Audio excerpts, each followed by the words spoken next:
끌어들일 거냐. 그래서 청소년들이 특히 우리 평상시 훈련 받고 교육받은 회원들이 청소년 참정권이라는 큰 아젠다를 가지고 주변에 이제 청소년들을 같이 끌어당기는 그런 형태의 이제 기획하고 진행을 사실 했었는데 이게 세월이 좀 지나면서 이제 청소년들 전국적으로 청소년 회원이 좀 약화된 부분도 있고 지역마다 약간 편차는 있지만 두 번째로는 이제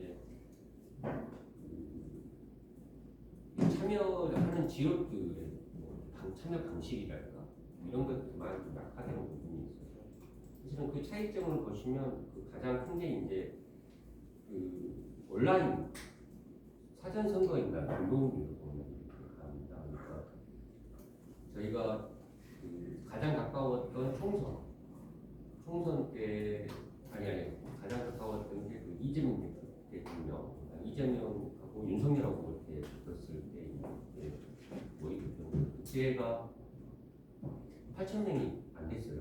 전체 인원이. 그때는 뭐 코로나도 있고 여러 가지 등등이 있어서 뭐 여러 가지 사정이 있었고 올해 같은 경우에 17,000명 정도 저희가 참여했고 실제로 이제 그 사전 선거인단으로 보면은 한 1,400명 정도 등록한 것 같아요. 그리고 나머지 13,000명 정도가 당일 오프라인 투표, 그다음에 당일 이제 등록한 친구들 이렇게 되는 것 같아요. 그러니까 저희가 가끔 제가 우리 회원들부터 좀 참여를 시켜주세요라고 부탁드린 게 가면 갈수록 이제 회원들의 참여율이 굉장히 아쉽죠. 그리고 예를 들면 어느 특정 지역을 말씀드리진 않아요. 어느 지역의 청소년 활동을 열심히 해요. 근데 온라인 등록이 안 되는 거죠. 뭐 채 10명도 안 되고 막 이럴 부분이 있어요. 그래서 아니 우리 회원들 설득이 안 되면 다른 청소년들은 뭐 더더욱 말할 것도 없다라는 거고. 다만 이제 오프라인에서 이제 오프라인은 사실 호기심도 있고 우리 그 이번에는 특별히 몇몇 지역에서는 그 학부모들이 항의전을 받았어요. 첫 번째는 왜 4시까지 한다고 그렇게 갔더니 웃더라. 근데 이유는 보니까 그 지역하고 통화를 해봤더니 거기가 이제 300장을 내가 보냈거든요. 300장을 받아. 인기가 좋아가지고 새벽 1시 반에 끝나버렸어요. 거기는 그걸 받고 나고 접어본 거예요. 근데 이제 지역에서는 4시까지니까 점심 먹고 차분히로 갔다가 없는 거니까 항의자라고 막 그랬는데 이제 그런 류의 그 학부모들의 주로 대상이 초등학생들. 우리 애 데리고 갔는데 왜 없냐 이런 거죠. 그러니까 이게 하나의 체험 활동으로도 뭐 메리트가 있는 건데 저희가 전국적으로 다 못하는 부분이고 그 이번에 이제 그러니까 그런 부분들이 아무래도 좀 약화되는 부분들이 있다 생각이 듭니다. 반대로 강화되는 게 뭐냐라고 했을 때 학교 단위 참여가 많이 늘고 있습니다.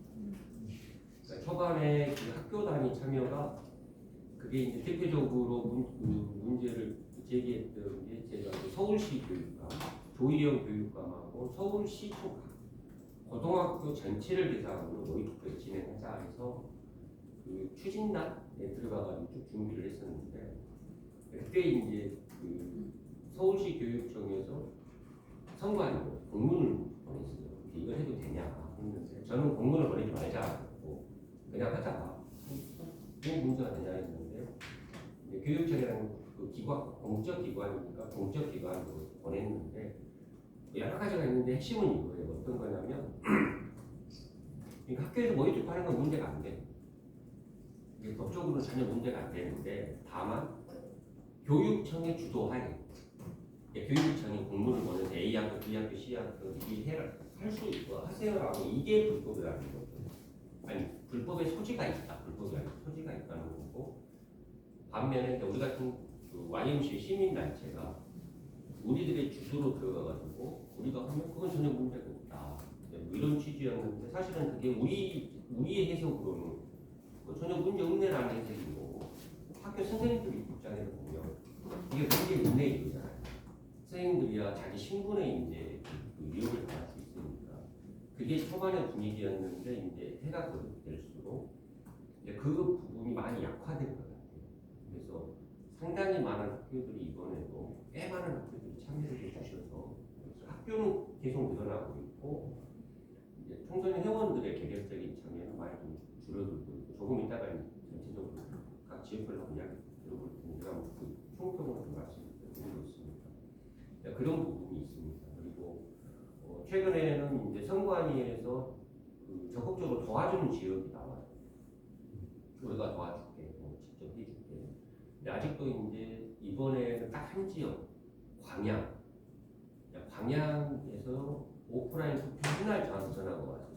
선관위가 왔는데 이거 불법이니 치우라고 한다.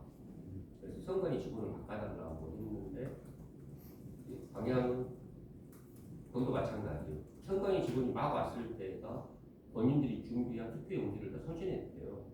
그래서 A 그 접어버렸대요. 접었다고 했는데 그래서 제가 공문하고 이런 거를 다 광양 총장한테 보내드리고 선관위 가서 항의하셔라. 전혀 문제가 안 되는 거다. 그래서 가서 이렇게 한 번만 더 그러면 이걸 고발해 본다고 했다고 하는데 전체적으로 선관위도 이런 걸 하는 거를 저희가 유일하게 하는 걸 알고 있기 때문에 엄밀히 따지면 저희가 하는 행동, 저희가 하는 모의투표는 그러니까 굳이 관할을 따지자면 중앙여론심사위원회가 저희 관할입니다. 원래 모의투표는 저희 공직선거법에 없었어요. 그냥 여론조사를 할 때 그러니까 모의투표도 사실은 여론조사인 거잖아요. 근데 여론조사를 하려면 예를 들어 세종에서 여론조사를 하려면 세종 선관위에 있는 여론조사 심의위원회에 이야기하면 되는데 저희 같은 모의투표는 전국을 거쳐서 가요. 그래서 2개 이상의 도가 겹칠 때는 중앙여론심사위원회에 신고해서 하면 되는데 저희도 특별한 신고를 하지 않고 있어요. 이유는 뭐냐면 모의투표 결과가 본투표의 그 결과가 나온 다음에 제가 발표를 하잖아요. 그렇기 때문에 그거를 나중에 이제 발표하니까 이런 그 심의위원회에서도 저희가 하는 행동에 대해서 전혀 문제를 제기 않고 있고 이번에도 연락이 와서 이번엔 훨씬 한다. 한 가지만 지켜주세요. 끝나고 나서 발표해 주세요. 정도로 이렇게 합의되는 부분이기 때문에 이제 모의투표가 뭐 불법이다 아니다를 논할 단계는 아니고 이미 그 단계는 지났고 또 일부 선관이나 이런 이런 적극적으로 도와주고 일을 하기도 하고요. 그래서 그런 부분이 있다라는 거고 그래서 향후 이제 저희가 여전히 고민은 회원들의 참여를 어떻게 더 독려시킬 거냐. 우리 회원들의 참여를. 과거에는 간사님들이나 회원들이 없다 보니까 제가 최대로 많이 모의투표를 했을 때가 첫해 문재인 대통령 때 저희가 6만 5천 명 정도가 참여했거든요. 6만 5천 명 참여를 해서 저희가 진행했었는데 그냥 가면 갈수록 줄어드는 그런 추세이에요. 그래서 한때 또 이렇게 혹자는 언제까지 모의투표만 할 거야 라는 건데 사실은 모의투표는 저는 상대권 운동의 다른 형태 또 청소년 민주시민교육이나 정치교육이 다른 형태로 발전하더라도 모의투표는 꾸준하게 가져가야 될 운동이라고 생각을 하거든요. 예를 들자면 모의투표를 하고 있는 수많은 국가에서 계속 지속적으로 하고 있는 거고 저희 간사님들이야 모의투표 몇 년에 또 해야 되는구나라고 하지만 사실은 선거 때가 보통 2년에 한 번 정도 있는 거잖아요.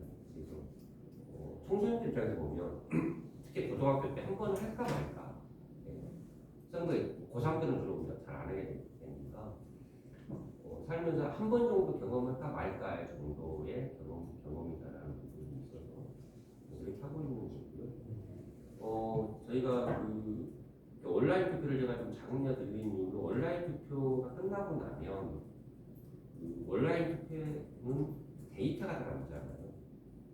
데이터가 남기 때문에 그 데이터를 가지고 우리 청소년들의 정치 성향, 투표 성향 등등을 저희가 좀 설문 분석을 해서 발표하기도 하고 교육은 이렇게 갔으면 좋겠다 이런 걸 하기도 하는데 오프라인 투표는 저희가 할 수가 없어요. 그러니까 투표 용지만 오기 때문에 이게 누가 투표한 건지 알 수가 없잖아요. 그래서 그냥 지역별 특성 정도만 분석하고 있고요. 그래서 제가 1차 발표했던 게 이제 온라인 투표 한 1,400명 정도의 투표자를 대상으로 분석했던 결과는 한번 발표를 드렸었고, 현재 제가 하고 있는 게 이제 투표를 마친 청소년들에게 문자를 다 보내죠. 링크를 포함한, 그러니까 링크라는 것은 설문조 발문자를 포함해서 다 보냈는데 한 800명 정도가 응답을 주셨어요. 800명 정도 응답한 케이스를 가지고 지금 분석을 하고 있고요. 1차 이제 온라인 투표를 통해서 발표한 투표한 청소년들의 분석을 해보니까 이런 추세가 있더라고요. 그러니까 하나는 청소년들도 지역별로의 편차가 있다. 지역별로 편차가 있다. 그러니까 호남 권역은 민주당에 좀 강세가 있고, 경상권은 국민의힘에 좀 강세가 있고, 이번에는 국민의힘 플러스 그 개혁신당 이준석이 많이 좀 올라가고, 제가 온라인 투표는 저만 들어가서 이제 투표 추이를 볼 수 있거든요. 매일 투표를 얼마 했는지. 그래서 투표 안 한 친구 제가 문자를 발송을 해줘야 되니까. 사실은 초반에 이준석이가 상당히 앞서갔어요. 김문수보다. 근데 이제 오프라인 투표가 나오면서 결과가 나오면서 김문수하고 이준석 뒤집어졌거든요. 그러니까 온라인 투표에서는 이준석이가 상당히 앞섰다. 저희가 크게 세 그룹으로 나눠봤어요. 남녀 일단 그렇고 세 그룹으로 10세 이하, 그다음에 11세부터 15세 한 그룹, 그다음에 16세, 17세 그룹으로 나눠봤는데 10세 이하의 그룹에서는 지역적 특성이 강해요. 그러니까 호남이면 이재명, 경상도면 김문수. 근데 이게 추론 그런데 10세 이하의 청소년들은 아마도 부모의 입김이 좀 강하게 들어가지 않았을까라는 추론을 가지게 되고요. 이 성향이 11세부터 15세까지도 이렇게 나오는데 그 상황이 비슷하게 나오는데 이제 16세부터 17세의 청소년들은 투표 행위가 다 변화되고, 두 번째로는 진보당에 대한 투표율이 확 올라가고, 그러니까 이번에 권영국 후보에 대한 투표율이 상당히 많이 올라가고,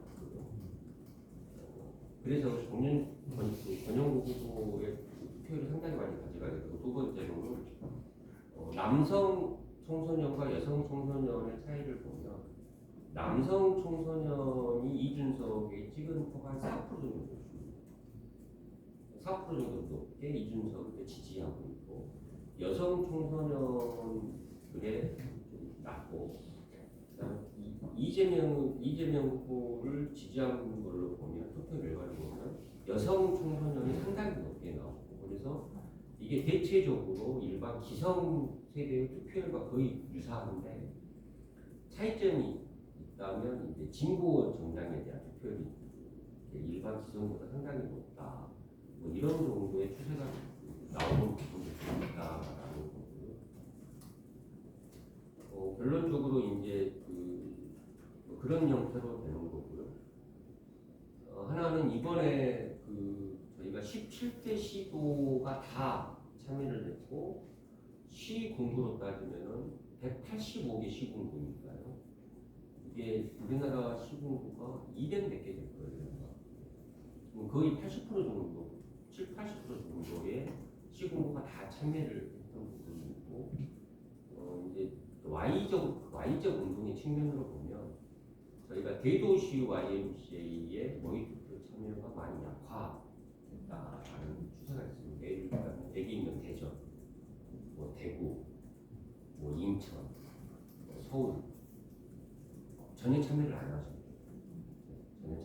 하시고, 근데도 온라인은 들어와요. 온라인으로는 들어오고, 서울 같은 경우도 제가 서울은 전혀 커버를 못했는데 서울에서도 한 20여 구의 자치구에서 한 명, 두 명이 있더라도 등록하는 일이 계속 올라오거든요. 그래서 이게 저희가 홍보의 방식이 좀 아쉽다는 생각이 들고요. 제가 설문조사 보면 이제 제가 객관식으로 청소년 모의투표에 대해서 한마디 해주라고 하면 가장 많았던 게 홍보를 좀 해달라. 그러니까 우리 청년들 참여할 수 있도록 홍보의 방식을 좀 다양하게 해줬으면 좋겠다. 뭐 이런 취지의 이야기가